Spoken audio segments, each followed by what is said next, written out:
नमस्कार, बहुत स्वागत है आपका। मैं हूं आपके साथ सुमित शर्मा। बुलेटिन में सबसे पहले बात करेंगे सीएम के विदेश दौरे की। सीएम भूपेश बघेल कल से विदेश के दौरे पर जा रहे हैं। 20 जून से 27 जून तक इंडोनेशिया और सिंगापुर की यात्रा पर रहेंगे सीएम बाली में क्लाइमेट चेंज सम्मेलन और 25 जून को सिंगापुर में कार्यक्रम में शामिल होंगे।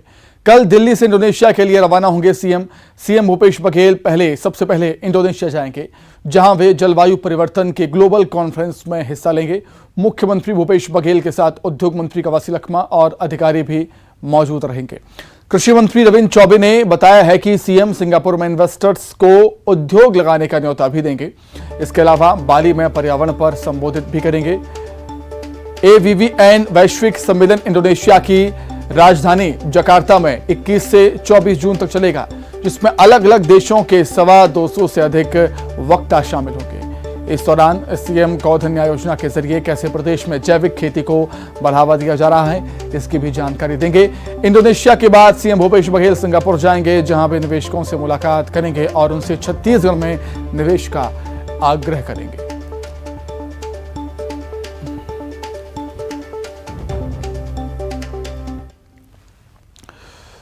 प्रदेश के सभी सरकारी कार्यक्रमों में अब छत्तीसगढ़ महतारी के चित्र लगेंगे। मुख्यमंत्री भूपेश बघेल ने बड़ा फैसला लिया है। सीएम ने छत्तीसगढ़ महतारी की तस्वीर को ट्वीट कर लिखा है कि छत्तीसगढ़ का वैभव संपन्नता हमारे किसानों से है। उनकी खुशहाली में छत्तीसगढ़ महतारी का ही आशीर्वाद है। हमने छत्तीसगढ़ महतारी के चित्र को सभी शासकीय कार्यक्रमों में प्रमुखता से स्थान देने का निर्णय लिया, जिससे कि हमें हमारी माटी के गौरवशाली इतिहास संस्कृति का स्मरण हो सके।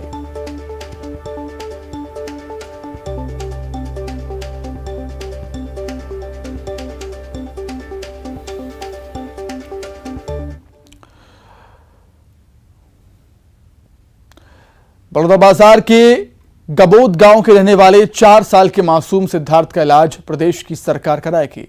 4 माह का सिद्धार्थ दिल की गंभीर बीमारी से पीड़ित है। सिद्धार्थ के पिता ने सीएम को ट्वीट कर उनसे मदद मांगी थी। सीएम को किए गए सिद्धार्थ के पिता के ट्वीट पर तत्काल एक्शन भी लिया गया। सीएम भूपेश बघेल ने तत्काल सिद्धार्थ के इलाज का निर्देश अधिकारियों को दिया है।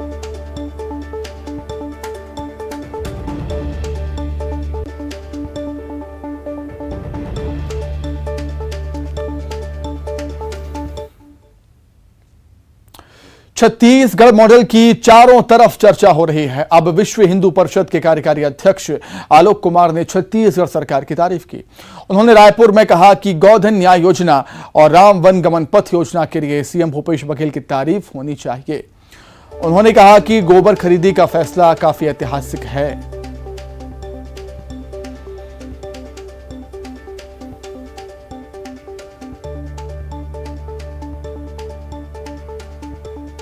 मैं भूपेश बघेल जी के इन दोनों प्रयासों का स्वागत करता हूं।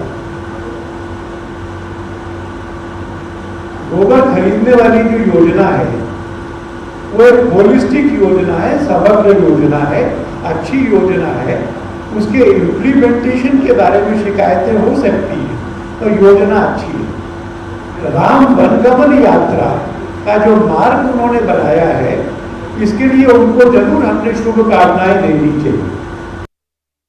छत्तीसगढ़ को माता कौशल्या का प्रदेश कहा जाता है, जन्मस्थली है, जहां मर्यादा पुरुषोत्तम श्री राम जी वनवास काल के दौरान अधिकांश समय गुजारे थे। उस मार्ग को राम वन गमन पथ के रूप में, पर्यटन के रूप में छत्तीसगढ़ सरकार डेवलप कर रही है। गोधन योजना के माध्यम से 2 रुपये किलो में गोबर खरीदी कर पशुपालकों को लाभान्वित किया जा रहा है। पशुधन के नस्ल सुधार किए जा रहे हैं, गौ माता की सेवा की जा रही है और निश्चित तौर पर इसकी तारीफ हर व्यक्ति कर रहा है, हर वर्ग कर रहा है, चाहे RSS के जुड़े लोग हों या विश्व हिंदू परिषद से जुड़े हुए लोग हों या अन्य प्रदेश के जो सरकारें हैं। इस मॉडल को अपनाने के लिए कई बार छत्तीसगढ़ में आके इसका जानकारी भी इकट्ठा की है। गोधन योजना के लिए कभी भी भारतीय जनता पार्टी ने विरोध नहीं किया।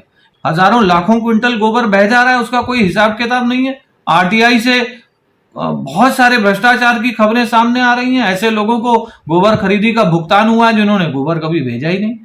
तो गोधन योजना पर कोई दिक्कत नहीं है, लेकिन इस योजना को एक भ्रष्टाचार की योजना बनाकर कांग्रेस पार्टी ने कहीं ना कहीं गौ माता का भी अपमान किया है। वहीं रायपुर में 120 दिनों से आंदोलन कर रहे स्कूल सफाई कर्मचारियों ने आज विरोध जताने के लिए एक अनोखा तरीका अपना लिया है। स्कूल सफाई कर्मचारियों ने धरना स्थल पर सामूहिक मुंडन करवाकर अपना विरोध जताया।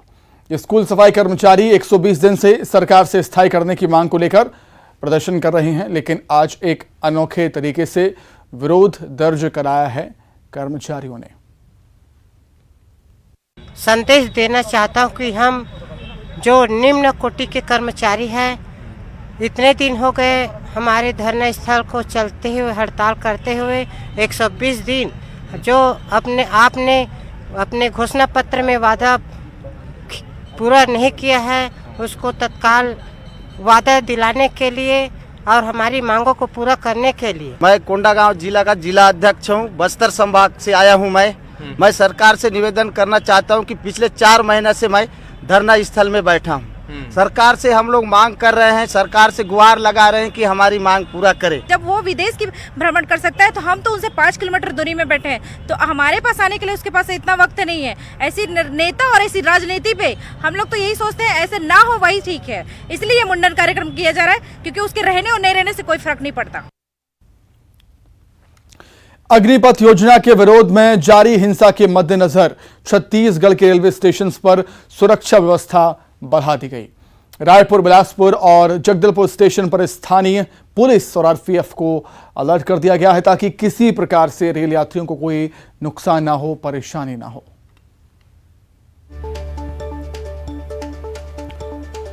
तीन तस्वीरें आप देख रहे हैं रायपुर, बिलासपुर और जगदलपुर की, जहां पर रेलवे स्टेशन पर पुलिस की चौकसी बढ़ा दी गई है, क्योंकि जिस तरीके से हमने देखा था बिहार में हिंसा हुई थी अग्निपथ को लेकर। हमने हमारी आरपीएफ में अभी सुरक्षा के व्यवस्था बहुत अच्छे चल रहे हैं और सारे जगह पे सफिशिएंट नंबर ऑफ स्टाफ हमारे डिप्लॉयड हैं। इस प्रकार का इस एरिया में इस प्रकार का कोई ऐसा इनपुट नहीं है, पर हर चीज़ के लिए आरपीएफ अच्छे से चल। जैसा कि सेना में भर्ती को लेकर जो है जिस तरीके से परिस्थितियां बनी हैं, इनको ध्यान में रखते हुए बस्तर जिले में जो ट्रेन रूट और जिनमें रेलवे स्टेशन हैं, जिनमें कोडेनार क्षेत्र और थाना बोधगया क्षेत्र शामिल हैं, इस जो थाने हैं उन्हें जो है अलर्ट मोड पर रखा गया है और यहाँ के जो सूचना तंत्र हैं उनको मजबूती से जो है तैयार किया गया है। रायपुर में अग्निपथ योजना के विरोध में मौन प्रदर्शन किया गया। हिंसा की जगह यूथ कांग्रेस ने मौन प्रदर्शन किया और केंद्र सरकार से अग्निपथ योजना को वापस लेने की मांग की। मानव श्रृंखला बनाकर भी विरोध जताया गया।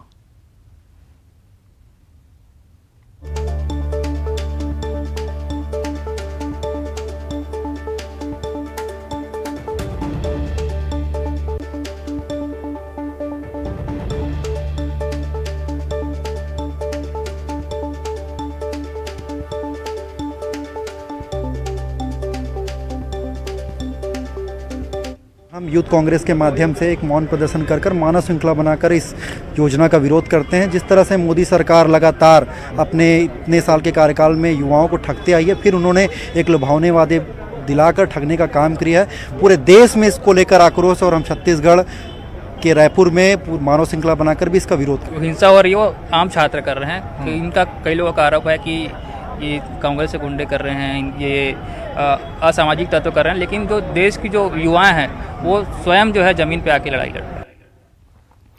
अग्निपथ को लेकर जारी हिंसा का असर, विरोध प्रदर्शन के चलते कई और ट्रेनें रद्द कर दी गईं। छत्तीसगढ़ से गुजरने वाली कई ट्रेनें कैंसिल हुई हैं। आज सिकंदराबाद से रवाना होने वाली गाड़ियां रद्द हुई हैं। सिकंदराबाद दरभंगा एक्सप्रेस रद्द हुई है। 21 जून को दरभंगा से रवाना होने वाली ट्रेन भी रद्द कर दी गई। दरभंगा सिकंदराबाद एक्सप्रेस कैंसिल कर दी गई।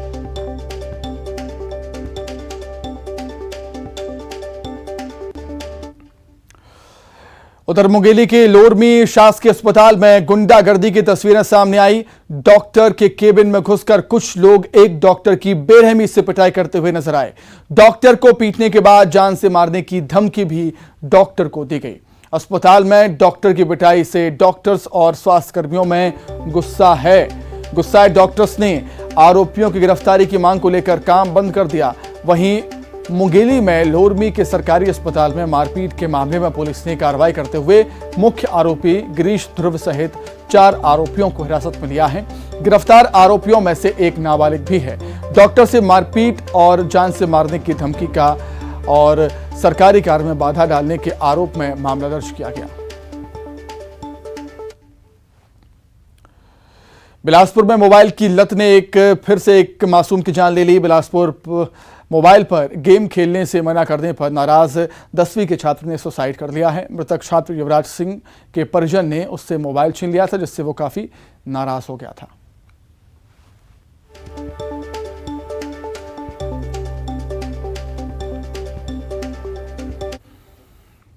वहीं सुकमा में सुरक्षा बलों ने नक्सलियों के मंसूबों पर पानी फेर दिया। जिले के घोर नक्सल प्रभावित क्षेत्र मिलमपल्ली में सुरक्षा बलों ने 10 किलो का आईडी बम बरामद किया था। सीआरपीएफ के जवानों ने सर्चिंग के दौरान आईडी बम को बरामद कर नक्सलियों की साजिश को नाकाम कर दिया है और बम को डिफ्यूज कर दिया।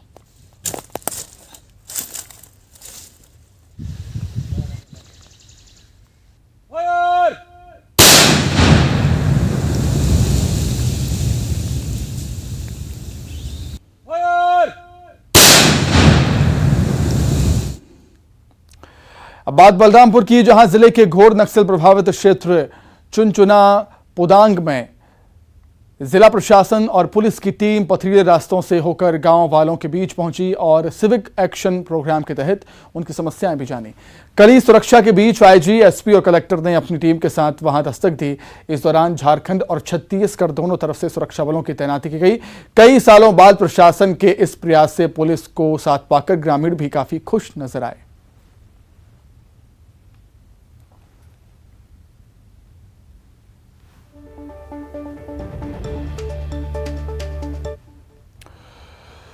छत्तीसगढ़ राज्य का नाम एक के बाद एक रिकॉर्ड बनाने के मामले में काफी आगे बढ़ता ही जा रहा है। एक दुखद घटना लेकिन अंत सुखद के साथ ही बोरवेल में फंसे राहुल को सकुशल बाहर निकालने के रेस्क्यू ऑपरेशन का भी रिकॉर्ड छत्तीसगढ़ के नाम हो गया। जी हां, देश के सबसे बड़े 105 घंटे के रेस्क्यू ऑपरेशन पर पूरे समय सीएम भूपेश बघेल अपनी पैनी नजरें बनाए हुए थे। रिपोर्ट देखिए।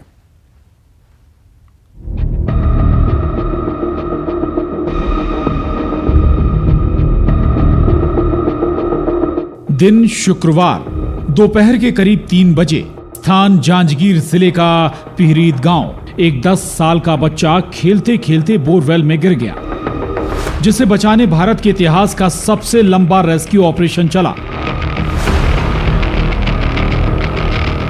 105 घंटे की कड़ी मशक्कत के बाद राहुल को सकुशल बाहर निकाला गया।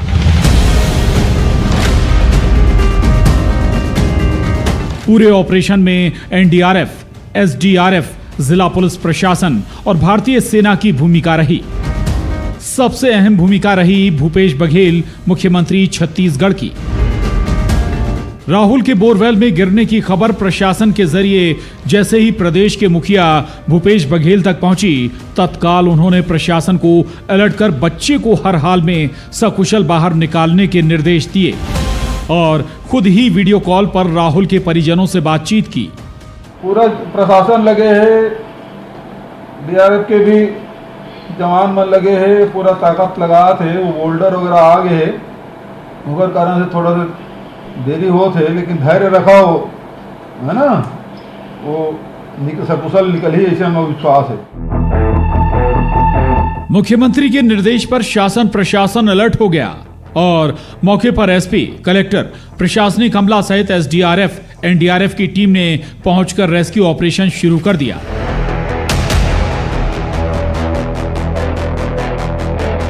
रेस्क्यू टीम को राहुल के दिव्यांग होने का पता चला तो रेस्क्यू टीम ने प्लान ए पर काम करना शुरू किया, जिसके तहत समानांतर गड्ढा खोद सुरंग के माध्यम से बच्चे को बाहर निकालने की तैयारी की गई। मुख्यमंत्री को जैसे ही इस बात की जानकारी हुई तो सीएम ने कम समय में बच्चे को बाहर निकालने के इरादे से गुजरात के रोबोटिक्स टीम को बुलाने का निर्णय लिया। बच्चा सुन नहीं पाता, बोल नहीं पाता और घर के ही जो ट्यूबवेल खुदाई किए थे उसी में गिरा है और निकालने की भरसक कोशिश हो रही है। गुजरात से भी टीम, जो रोबोट वाली टीम है, उसको भी बुला लिया गया। राहुल के बाहर निकलने में जैसे जैसे देरी हो रही थी, मुख्यमंत्री एक परिजन की भांति चिंतित हो रहे थे। व्यस्ततम समय में भी जिला कलेक्टर सहित आला अधिकारियों से पल पल की जानकारी ले रहे थे। माननीय मुख्यमंत्री जी इस पूरे घटनाक्रम पे बहुत बारीकी से नज़र रखे हुए हैं और पल प्रतिपल की जो जानकारी उन तक पहुंच रही है और साथ में यहाँ जो संसाधन चाहिए सब उन्हीं के निर्देश के बदौलत हमको लगातार मिल रहे हैं। रेस्क्यू कार्य में देरी और टीम की मुसीबतों को भांपते हुए सीएम भूपेश बघेल ने दिल्ली में होने के बाद भी अधिकारियों को सेना को बुलाने निर्देशित किया। सीएम के निर्देश पर सेना से आग्रह किया गया और सेना के जवानों ने मौके पर पहुंचकर मोर्चा संभाला। न्यूज 18 से बात करते हुए कर्नल प्रखर ने बताया, आप ही लोगों की न्यूज़ में मैंने देखा है कि सबसे लॉन्गेस्ट ऑपरेशन चल रहा है। लगभग 100 घंटे होने आए हैं, अगले 2-3 घंटे में 100 घंटे हो जाएंगे, तो इससे लंबा ऑपरेशन तो हुआ नहीं। दिल्ली की गहमा गहमी के बाद भी सीएम भूपेश बघेल पल पल पर नजर बनाए हुए थे। राहुल की सेहत को लेकर सीएम चिंतित भी हो रहे थे क्योंकि ऑपरेशन को पूरे 100 घंटे हो चुके थे। ठीक हो? अच्छा, ठीक शुक्ला जी। हाँ, कोशिश कर रहे थे। हाँ, लगे सब जन। हाँ, सुरक्षित बाहर आई, पूरा विश्वास है मुझे। करीब 105 घंटे के बेहद जटिल ऑपरेशन के बाद राहुल को सकुशल बोरवेल से बाहर निकाल लिया गया। एक परिजन की भांति व्यवहार करने वाले छत्तीसगढ़ के मुख्यमंत्री भूपेश बघेल ने इस सफल ऑपरेशन पर सबको बधाई दी। इतने भी लोग उसमें लगे थे उसको निकालने में, सबको मैं बधाई देता हूं कि कड़ी मेहनत की, दिन रात मेहनत की। 48 घंटे तक के ना आदमी सोया है, ना खाया है, ना पिया, लेकिन उसमें लगे रहे और वो पूरी टीम काम करती रही और बड़ा अभियान था और उसमें सफलता मिली। मैं सबको बधाई देता हूं। कहते हैं जहां चाह होती है वहीं राह होती है और मुख्यमंत्री भूपेश बघेल ने चाहा कि राहुल को सकुशल बोरवेल से निकालना है तो रेस्क्यू टीम ने पहाड़ से चट्टानों को हौसले के हथौड़े से चूर कर राहुल को सकुशल बाहर निकाला। ये मुख्यमंत्री भूपेश बघेल की संवेदना और अपनापन ही है कि आजकल मुख्यमंत्री को सम्मान से काका कहा जाता है और लोग काका है तो भरोसा है कि नारे लगाते नहीं थकते। आइए बिक नजर टॉप 20 पर।